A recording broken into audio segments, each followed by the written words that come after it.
Umanima ng mga negatibong reaksyon mula sa ilang netizen ang titulong New Gen Superstar na ikinabit sa kanyang pangalan. Todo naman ang pagtatanggol ng mga fans kay Bel Mariano. Isa ito sa naging tsikahan ng programang Mirasol Academy ng Abante kasama ang mga host na sina Romel Placente, Mildred Bacud at Rodel Fernando.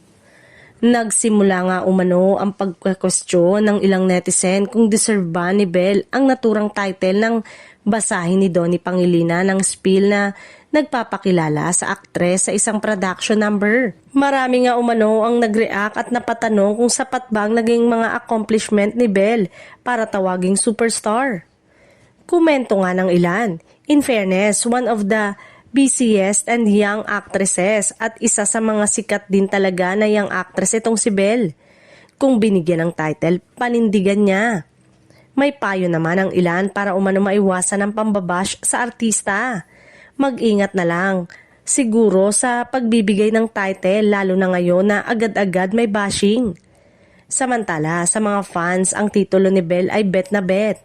Ibang-iba naman umano kasi talaga ang sukatan noong araw kumpara sa panahon natin. Sa akin, okay lang ang titulo niya yon.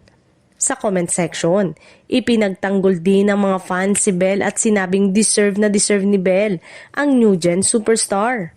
Of course, she deserve it. Bukod sa magaling umarte, may sense pa na the way she speak. May matututunan talaga. I-add pa yung talent niya sa singing then yung overall personality niya. Dapat nga New Gen Phenomenal Superstar.